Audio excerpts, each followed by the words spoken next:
Pints with Jack, Season 3, Episode 25. Till We Have Faces, Part 2, Chapter 4, Barefaced.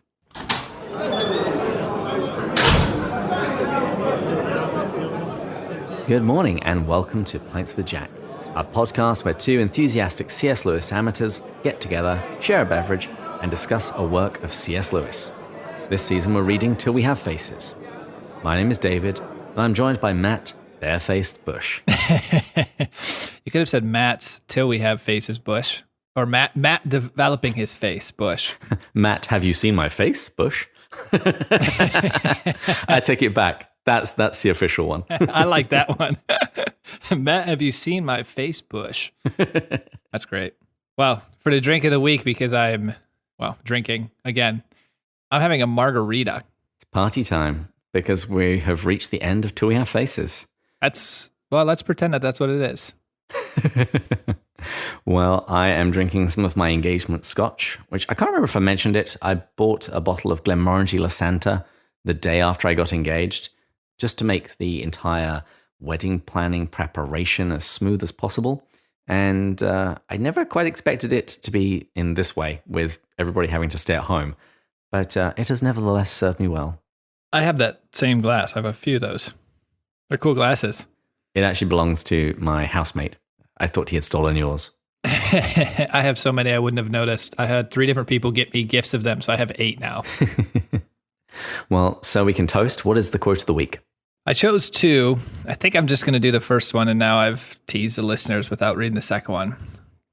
So this first one was near the end of this chapter, and it's when she is meeting, allegedly, or at least I perceive to be, we'll talk about when we get there, like the god of the mountain in her own personal way, the husband of Psyche, the one that she kind of didn't get a chance to meet. That's what I think.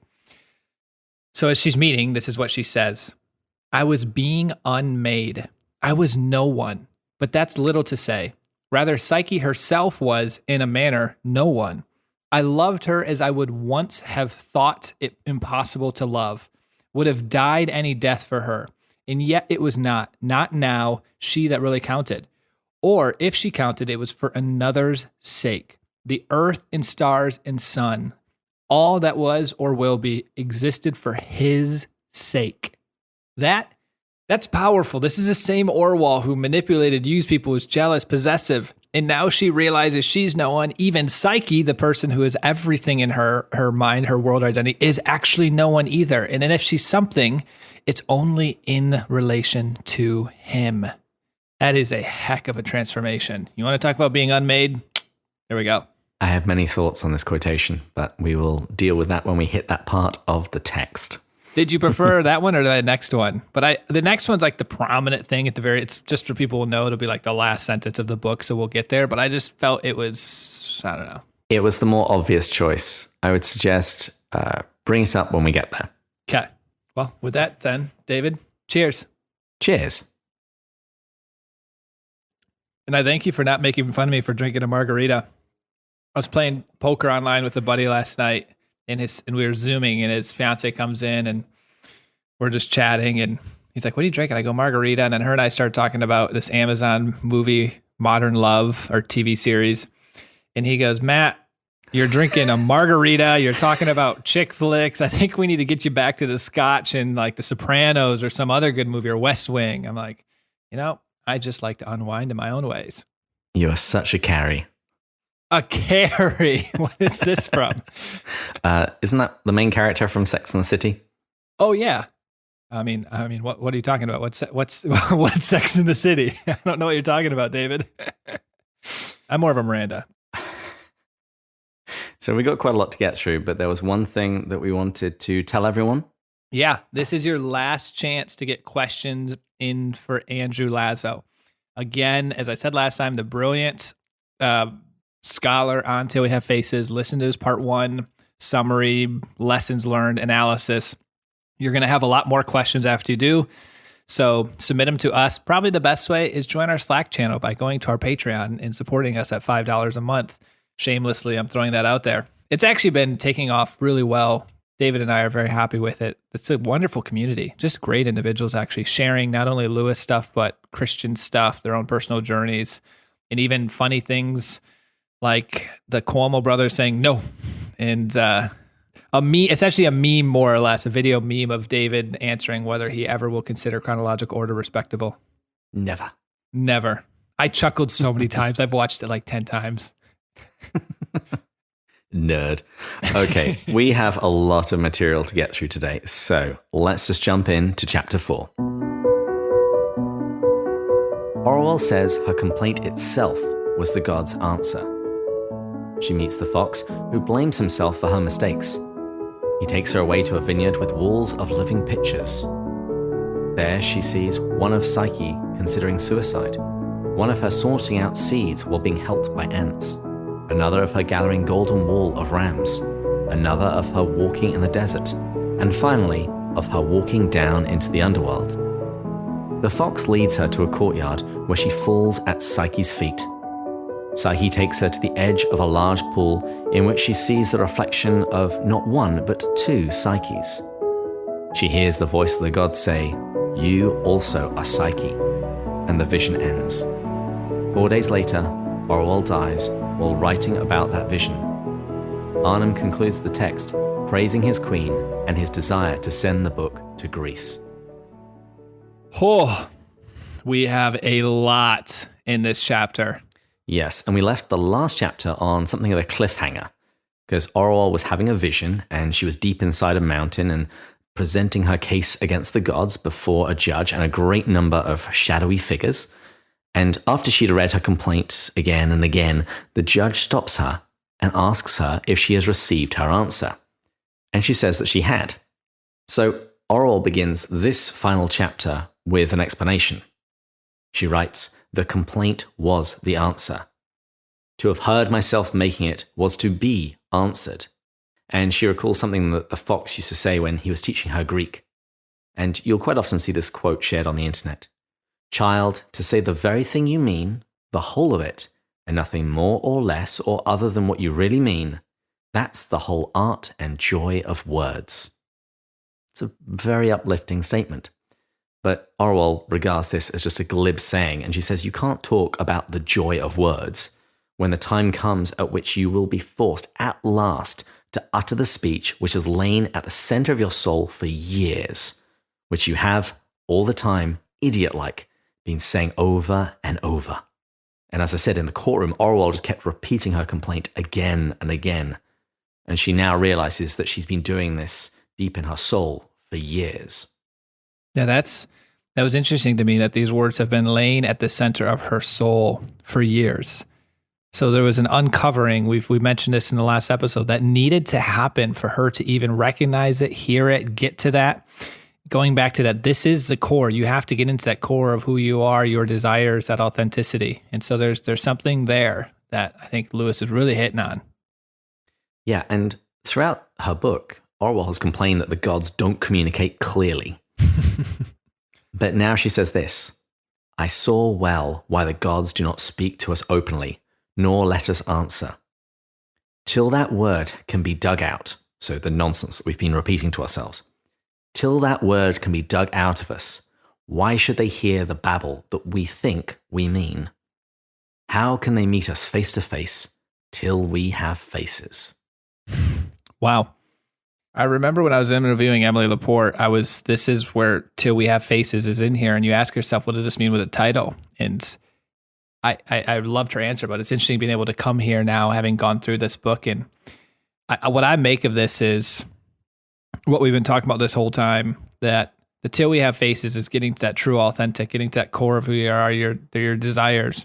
And I really liked what you said on the last video when I asked you your thought of authenticity now, because authenticity, true self, isn't always the good. It's the good, the bad, the ugly, the desires, again, both good and bad. And it's just getting to that core of who you are. It can be your neediness too. And that's what's happening here. She's getting to that. That was what her monologue more or less was. So that's what she's now finally getting to that. She's having her own face, getting bare-faced, and she's saying what she means to the gods. And that's how I see all of this playing out.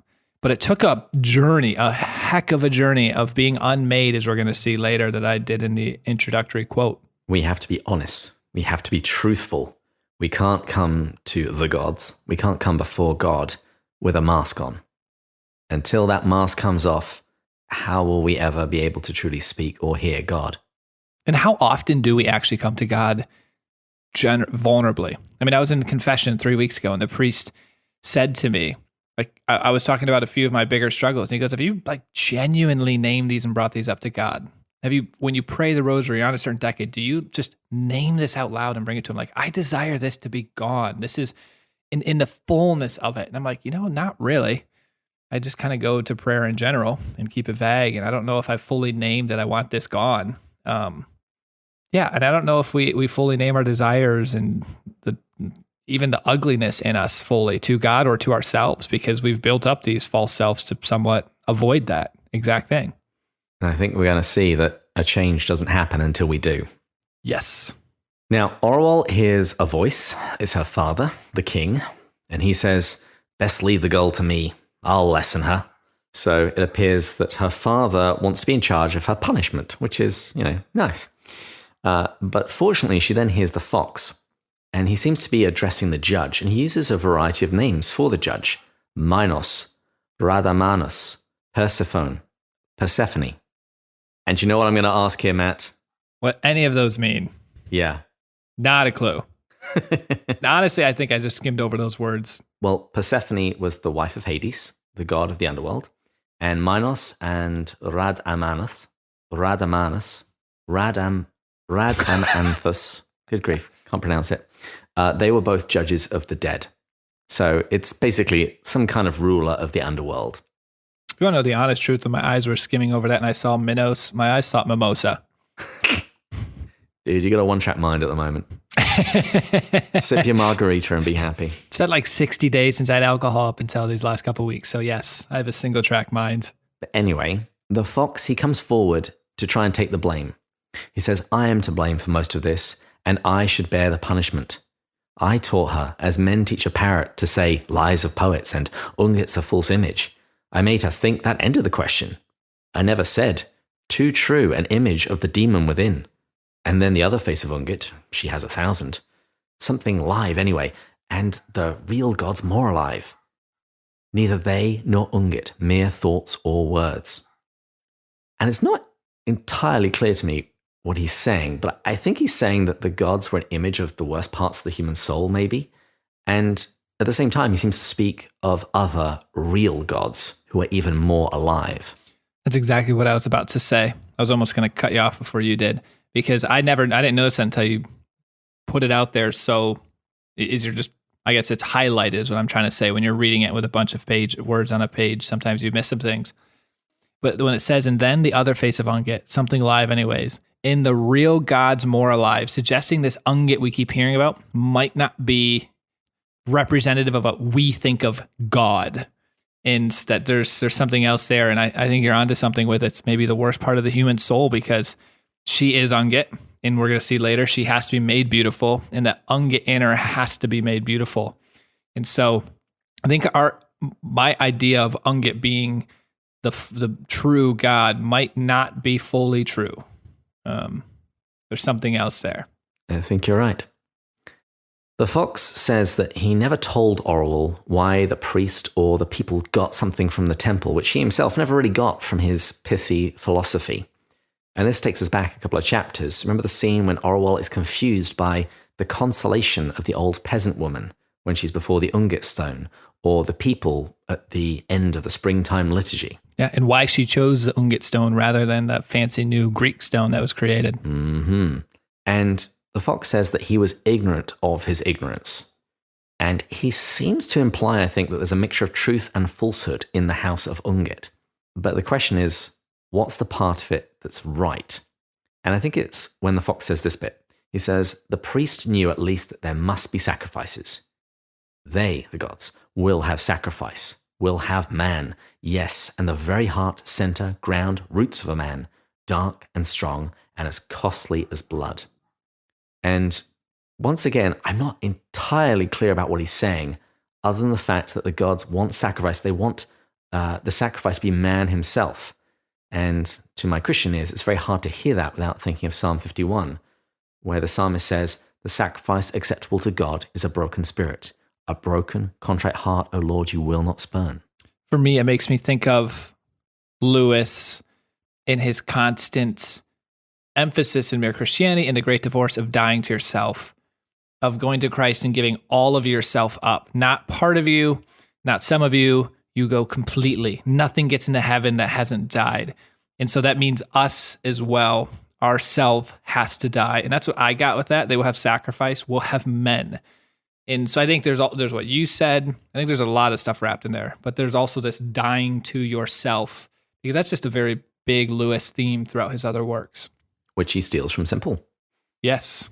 And speaking of St. Paul, in Christ-like fashion, and quite opposed to her father, the fox even asks that the punishment should come on him instead. And St. Paul says something very similar in Romans about the Jewish people. He wishes that he could be cut off if they were only be included. And the fox says, "Send me away, Minos, even to Tartarus, if Tartarus can cure glibness." Oh, don't ask me, David. Don't do it.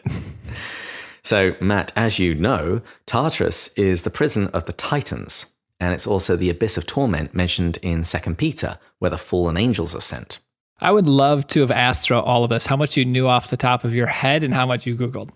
Tartarus, I did know, because I actually recently read 2 Peter. I will say, after doing the quizzical papers with you, I trust a lot more of it you just know off the top of your head. No, I still cheat a lot with Google. Did you think, though, in this part where we're talking about the fox asking for forgiveness, you and I have had lots of conversations. Well, I don't think we've actually gotten too deep in it, but whether Orwell's guilty or not here. And this is interesting how the fox is taking some blame for her lack of being able to see or perceive the experiences that she had properly.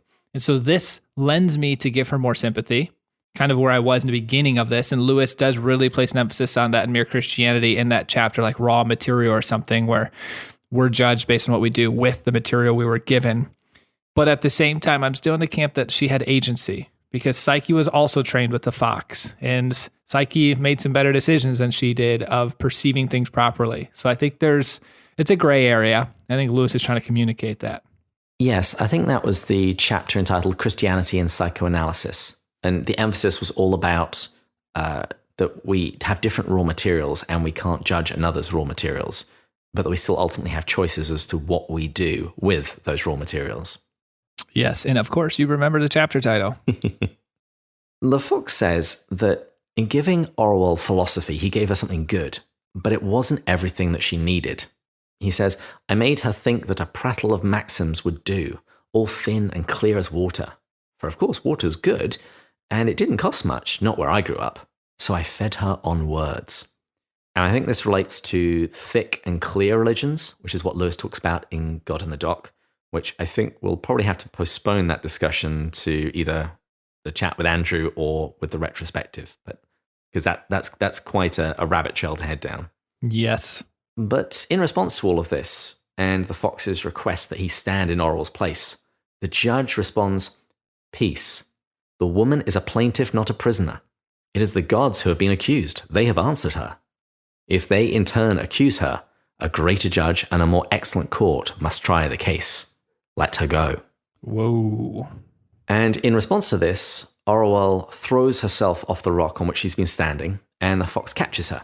And she's surprised that he's real and warm, since Homer said that those who are dead are only shadows. And the fox replies that, "Well, I did tell you that the poets often got things wrong." And there's this beautiful scene of reconciliation, because the fox asks for her forgiveness, and Orwell responds in kind, noting that the excuses he gave for his staying in Gloam, they were only disguises of his love. And she says that she lapped all this up like a thirsty animal. And she said, "Ansit's right. I've battened," that means grew strong, "I've battened on the lives of men." And the fox, he doesn't deny it. He confirms the truth of it.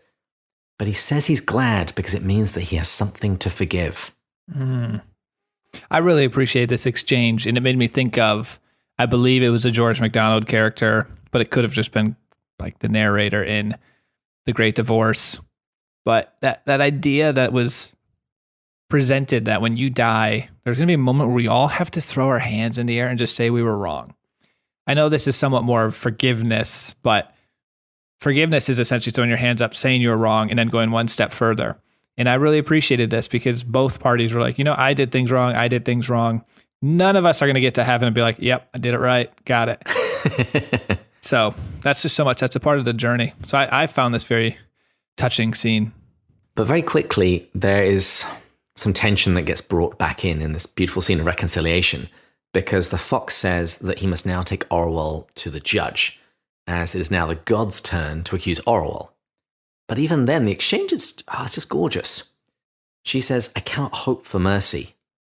And he responds, infinite hopes and fears may both be yours. Be sure that whatever else you get, you will not get justice. Are the gods not just? Oh, no, child. What would become of us if they were? But come and see. Oh. And this exchange reminds me of so many things. Jesus' invitation to the apostles to come and see in the Gospels. I think of the murderer and the self-righteous man in the Great Divorce, accept the bleeding charity. And also Psalm 130, where the psalmist says, but if you, our Lord, should mark our guilt, Lord, who would survive? But with you is found forgiveness. For this we revere you. Wow. And the fox then leads her into a vineyard that's filled with sunshine. And Orwell describes it like this. She says, we were in a cool chamber, walls on 3 sides of us, but on the 4th side, only pillars and arches with a vine growing over them on the outside. Beyond and between the light pillars and the soft leaves, I saw level grass and shining water. And she's going to go out there in a little bit, but something else happens first. Because as they're waiting, Orwell notices that the walls are covered in paintings. And then we have this sequence of images. In the first image, Orwell sees a picture of a woman coming to the riverbank. And the picture somehow comes alive like a video. And the figure ties her ankles together with a belt. But with horror, Orwell realizes that it's not her story, it's Psyche. And she's terrified about what she's doing, and she cries out as though the picture could hear her. And amazingly, Psyche unties her ankles and she goes away. The fox then takes her on to a second image, and this one also comes alive.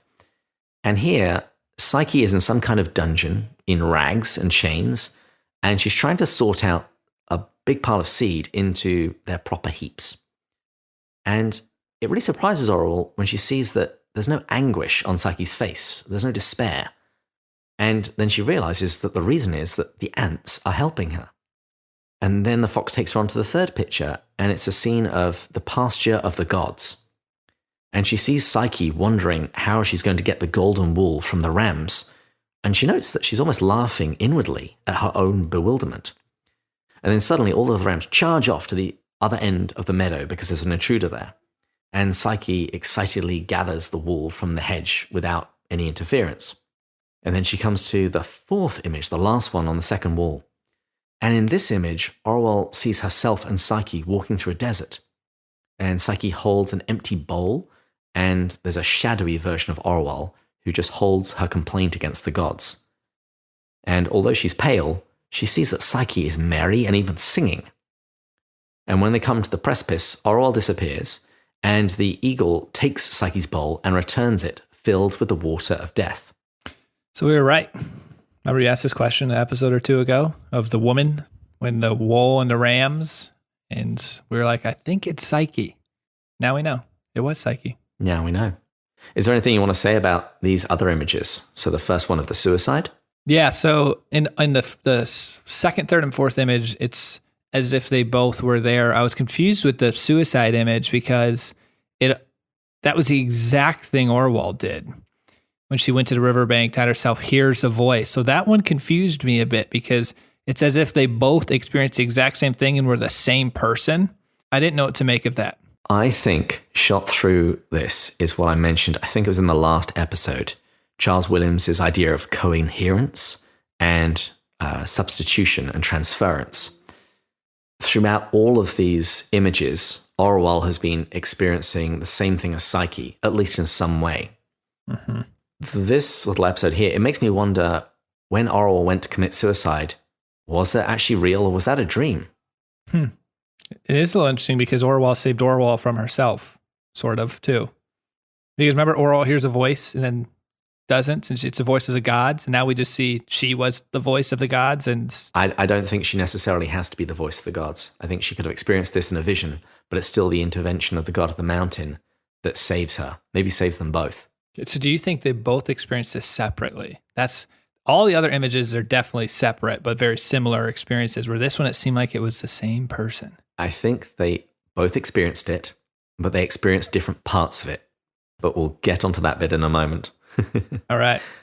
In the second image, where Psyche is sorting out the seeds, she's helped by the ants, as she is in the original myth.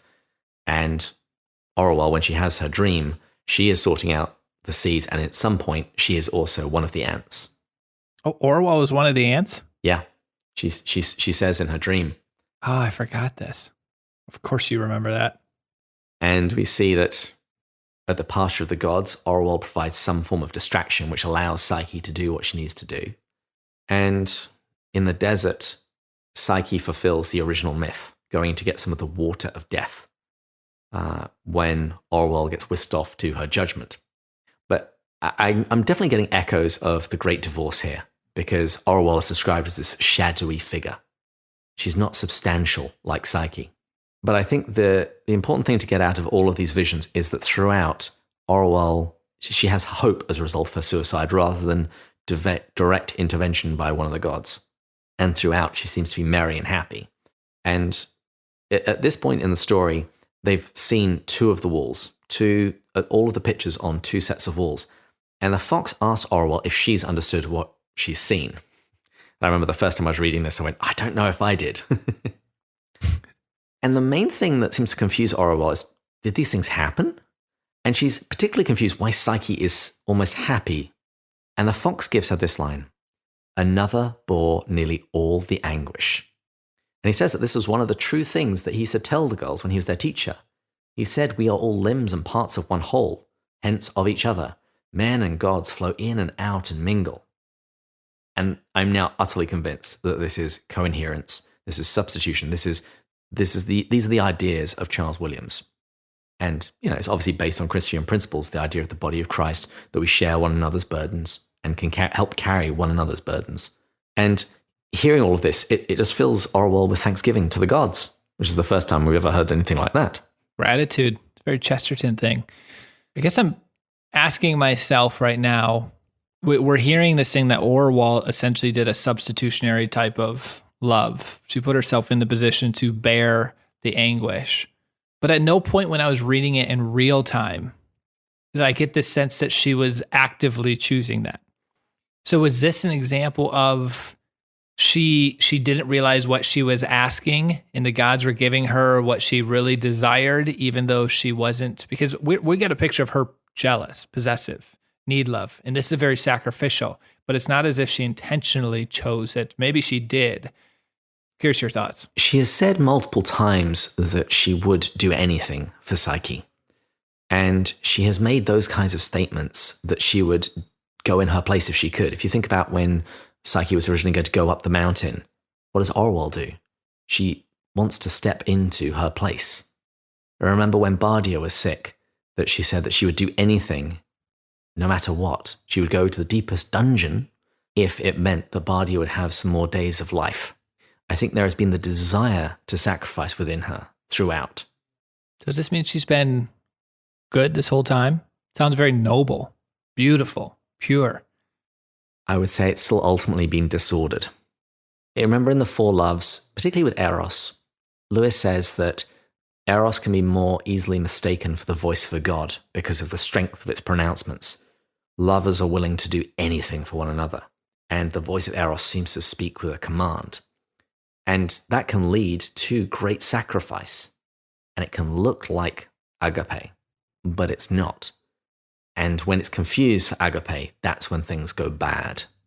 I think what you're seeing here is the redemption of the raw material of Orwell's love. I'm reminded of The Great Divorce when MacDonald is talking to Lewis, and he says, if there's one wee spark left, we'll blow it until the whole thing's aflame. I think what we're seeing here is the embers of the authentic part of Orwell's love being blown into a flame, such that Psyche is warmed. I picture, oh my goodness, that was the image that Bishop Barron just gave in his homily today on Palm Sunday of Christ. Why did he descend into sin? Why didn't God just forgive? And it describes the scene of Christ with Pontius Pilate and all the people, crucify him, crucify him. Like he's in the heart of all of this institutional sin. And he enters into it like a bomb and blows it up. It's almost as if he gets to the core of it. So he's going into Orwell, who does have this goodness in her and this good desire at the core of who she is that's been distorted, and enters into it. And like you said, you use the word sets it afire, blows up everything around her that prevented that from being pure and allows the pureness to come out. Oh, I like that image. Or to use a different image from the Great Divorce, this is the stallion on which you rise into heaven, because she is committed to having the lizard killed. You could say she committed to it earlier, and it's been a painful process of undoing it. And she's been fighting it, and we're kind of seeing that side of her that's been fighting it. But God has been killing, burning, purging the lizard throughout this process. And remember the words of the angel in that story. I didn't say it wouldn't hurt. And in response to all of this, the fox asks Orwell if she would now rather have justice instead. And Orwell says that as queen, she knew that the people's cry for justice must be heard, but that her cry really shouldn't. And she compares her own plea to that of Batter's muttering and Redeval's whining. And the fox then shows her the final wall, the third wall, and on it is the fifth and final image. And he says that this is the last of Ungit's tasks. And Orwell is kind of shocked when she finds out that there is a real Ungit. And the fox replies thus.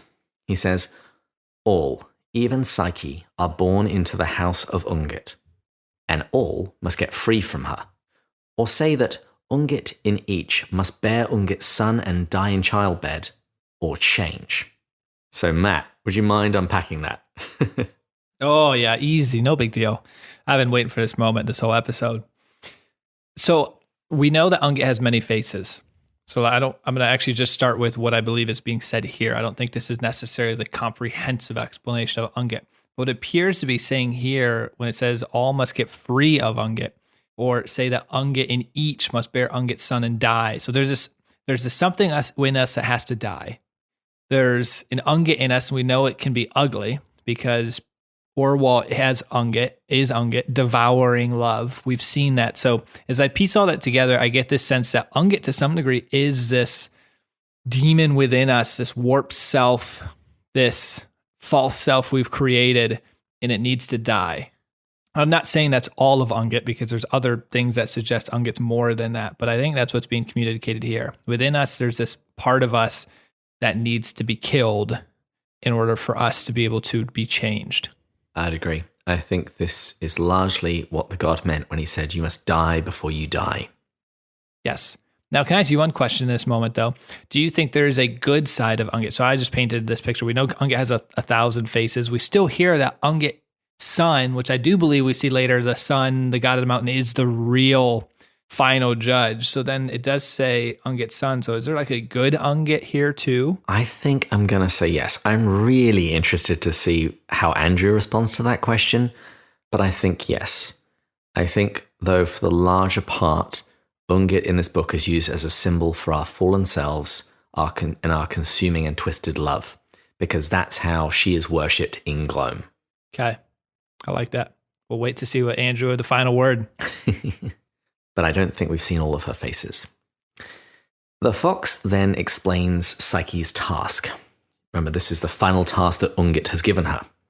Psyche is walking alone on a downward slope, and the fox says that she must go to the land of the dead and get a casket of beauty from the queen of the Deadlands, Death herself, and bring it back to Ungit so that she may become beautiful. So this is largely in accordance with the original myth. The catch is that Psyche isn't allowed to speak to anyone. And this is a little different from the myth. So the two of them watch the picture, the video, play out. And as Psyche walks towards the underworld, a great crowd appears. And they say things like, Istra, Princess Ungit, stay with us, be our goddess, rule us, speak oracles to us, receive our sacrifices, be our goddess. But she walks on. She remains undeterred. And next up, the fox himself appears in the picture, saying, "Oh, Psyche, Psyche, what folly is this? All lies of poets, child. There are no dead lands such as you dream of, and no such gods. Come to me, and I'll lead you out of all this darkness, back to the grass plot behind the pear trees, where all was clear, hard, limited, and simple." And once again, Psyche walks on. And then there's a final figure who appears, a face that Orwell doesn't recognize, but one which he says inspires a tremendous amount of pity. Her eyes have been wept dry, and that she's full of despair, humiliation, entreaty, and endless reproach. And then Orwell sees that the woman's left arm is dripping with blood, and that her voice is filled with passion, and she's wailing, "Oh, Psyche, oh, my own child, my only love, come back, back to the old world where we were happy together. Come back to Maya." She realizes that it's herself. And, albeit with great difficulty, Psyche, she continues on, as Orwell says, journeying always further into death. I wasn't sure when it got to Orwell if we were going to see her derailed, because when we read it real time, her stabbing her arm and trying to kill herself, in that moment, it was as if Psyche was moved by it and derailed from her mission with her husband in the palace, did what she wasn't supposed to do, was moved enough. So that actually caught me off guard. I thought it was going to be the others couldn't derail her, and then Psyche, or Orwell, did. Well, we certainly see that she is the most effective out of the other temptations. The people wanting to worship her as a goddess, and the fox wanting her to forget about the gods and just stick with philosophy. Yes. Which maybe goes to show love can be the most manipulative of them. Reason can only go so far, but you can manipulate someone emotionally. Exactly. But I think there's hope here, because we see that whatever Orwell did, it wasn't enough in the long run. It didn't manage to take her off mission, so to speak. Go Psyche. Woo! And Orwell, she turns to the fox and says, "Did we really do those things to Psyche?" And he said, "Yep, and it's all true." And Orwell says, "And we said we loved her." She sees that their actions betrayed their words. They said that they loved her, but they didn't actually act like they did.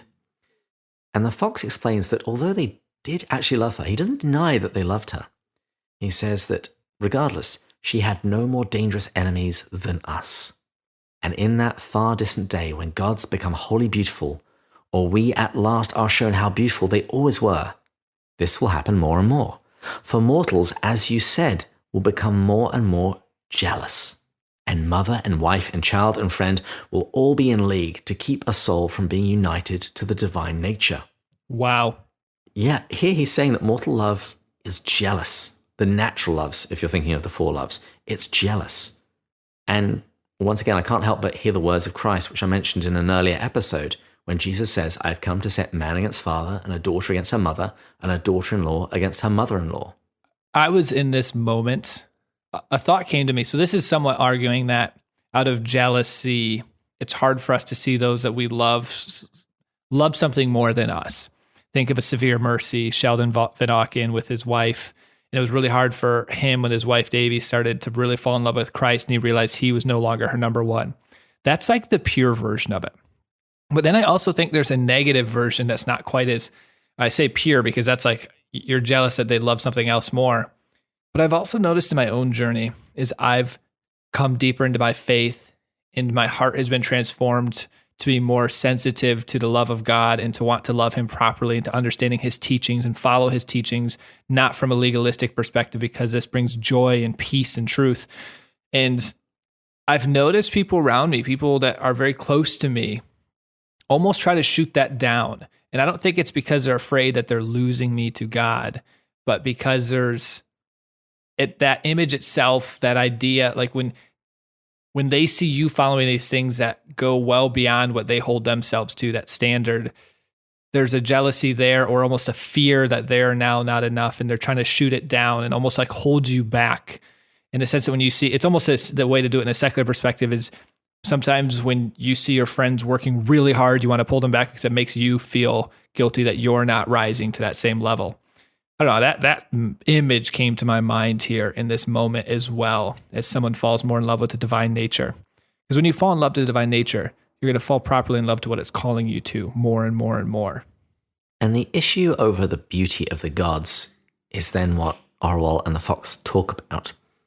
And the fox admits that he still doesn't really quite understand it, but he says that he knows that this age of ours will one day be in the distant past, and the divine nature can change the past. Nothing is yet in its true form, which sounds rather like MacDonald in The Great Divorce when he talks about heaven and hell being retrospective, that something about the beauty of the gods can affect our own pasts. But then the story suddenly jumps forward, because suddenly many sweet, awesome voices start crying, "She comes, Our Lady returns to her house, the goddess Psyche, back from the lands of the dead, bringing the casket of beauty from the Queen of Shadows." So this is from the last picture when Psyche went down into the underworld to fetch beauty. And at this, the fox leads Orwell out into the sunlight of that grassy court that she caught a glimpse of earlier, where Orwell sees a large pool of crystal clear water. But she swiftly falls on her face and kisses the feet of the person there, which is Psyche. And she says this, "O Psyche, O goddess, never again will I call you mine, but all there is of me shall be yours. Alas, you know now what it's worth. I never wished you well, never had one selfless thought of you. I was a craven." We're told that Psyche is both a goddess and yet also still somehow the same old Psyche, but yet even more so. Again, an echo of the Great Divorce, and also the end of Mere Christianity, when Lewis says that it's in Christ that we find our true personality. You could have almost said the end of Matt's talk. Also the end of Matt's talk, an equally important offering of intellectual nourishment. I may have read the last paragraph of Mere Christianity at the end of my talk, which essentially talks about personality, and only when you give yourself to Christ, you fully find yourself. That's exactly what I thought of in this scene. Psyche then bends down and lifts her sister up, telling her that she went on a long journey to fetch the beauty that will make Ungit beautiful. And I don't think it's a stretch here to say that the Ungit, who is going to be made beautiful, is Orwell herself. But we then, something new and even greater and more awesome seems afoot. The voices then start saying, "He is coming. The God is coming into his house. The God comes to judge Orwell." And Psyche then takes her to the edge of the pool, and a change begins to happen within her. And this was the quote of the week. "I was being unmade. I was no one." But that's little to say. Rather, Psyche herself was in a matter no one. I loved her as I would have once have thought impossible to love, would have died any death for her, and yet it was not now, she that really counted. Or if she counted, and she gloriously did, it was for another's sake. The earth and stars and sun and all that was or will be existed for his sake, and he was coming. The most dreadful, the most beautiful, the only dread and beauty there is, was coming. And there was one other quote I wanted to read in here right around this as he's coming. It was a very vivid image that Lewis was painting. He says, "The air was growing brighter and brighter about us, as if something had set it on fire. Each breath I drew let into me new terror, joy, overpowering sweetness. I was pierced through and through with the arrows of it." So all of this here, she's being unmade. It's just the presence of him coming is piercing her like arrows. There's so much I want to say on here that I think I can save for a few minutes later from now, of just the way we melt in the presence of Christ. That's where I'll leave it. And it also reminds me of the Chronicles of Narnia, when the children, they become better and more grown up and stronger the more they breathe the Narnian air. Makes you also think of Eustace, and he was trying to do it all himself, and he couldn't do any of it. But then when Aslan comes, it was getting shed off him. That's also somewhat of an image going on here. And I'm sure we will talk about that a lot when we discuss the Voyage of the Dawn Treader in a few episodes. Yes! I would suggest what's happening here is that what we're seeing is what happens when the natural loves, when they become infused with the divine love. And it points also to the glory of our neighbors, as Lewis talks about in The Weight of Glory, insofar as we help shape our neighbors but also that they are gods and goddesses. That's how she's described Psyche. And ultimately, this points me back to sacred scripture, where St. Paul wrote to the Corinthians, "Now the Lord is the Spirit, and where the Spirit of the Lord is, there is freedom. And we all, with unveiled face, beholding the glory of the Lord, are being changed into his likeness from one degree of glory to another. For this comes from the Lord who is the Spirit." Whoa, David, with unveiled face. We are transformed. And as Orwell looks in the pool, she sees two reflections, two psyches, both beautiful, one clothed, the other naked. And it's then that she hears the great voice say, "You also are Psyche." And Orwell looks up and she suddenly finds herself back in the palace gardens with her book. The vision has ended. Wow. And these visions, they take their toll on Orwell. And 4 days later, she's writing about this last vision that we've just been discussing. And she says that Arnhem has confirmed that she's near death. And Orwell wishes that her nephew, Duran, was there so she could have taught him to love Arnhem and also the other servants. And she then writes what turns out to be the final paragraph of her book. "I ended my first book with the words, 'No answer.' I know now, Lord, why you utter no answer. You yourself are the answer. Before your face questions die away. What other answer would suffice? Only words, to be led out into battle against other words." And this makes me think of the book of Job. We've mentioned it several times this season. At the end of the book of Job, he doesn't get an explanation. He doesn't find out what happened in chapters 1 and 2. Instead, he gets an encounter with God. We're going to talk about this in the YouTube video. But this was also the end of my talk. This was a great revelation that came to me from Lewis, but also from other authors, of how much I was searching for answers. I was getting this image with Nouwen, with Lewis in Oxford in the post-Oxford days of my false self, true self. And long story short, I was like, how do I get to my true self? How do I find this? Give me the 10-step plan. Tell me what to do. What mantra do I have to keep telling myself? Which therapist do I need to go see that can help unpack the falsity I've built up over my life? And then ultimately the answer came in just being allowing Christ to form within you, theosis. I mean, that is somewhat what's being said here. When you encounter Christ, when you bring him within you, that is the answer. He will undo it himself, but you need to let him in. And Lewis is just boom. That's boom. I'm speechless. We can talk more on the YouTube video for time's sake. Well, let's end by talking about that final sentence.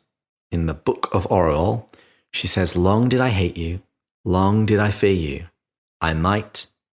And it's at this point, Arnhem, he concludes the book, telling us that Orwell died mid-sentence and that the book has now been placed in the temple.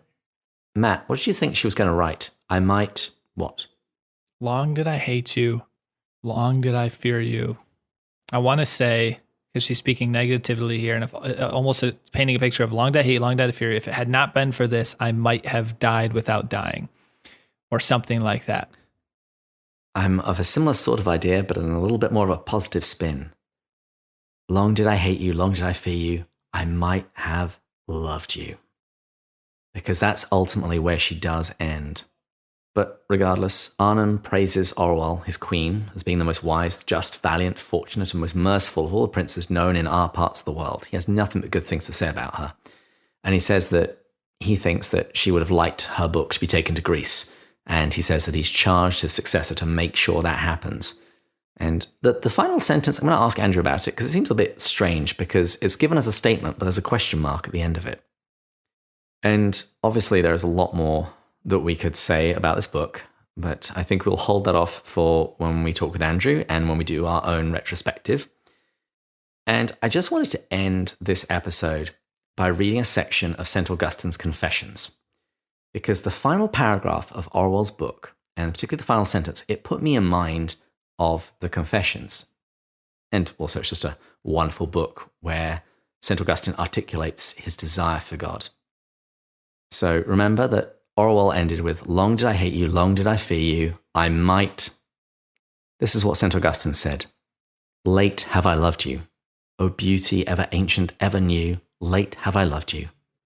You were within me, but I was outside, and it was there that I searched for you. In my unlovingness, I plunged into the lovely things which you created. You were with me, but I was not with you. Created things kept me from you, yet if they had not been in you, they would have not been at all. You called, you shouted, and you broke through my deafness. You flashed, you shone, you dispelled my blindness. You breathed your fragrance on me. I drew in breath, and now I pant for you. I have tasted you. Now I hunger and thirst for more. You touch me, and I burned for your peace. I want to say things, but I also just want it to be ended on that note, because why would I ever try to say something beyond what St. Augustine could say? At some point, you just have to humble yourself.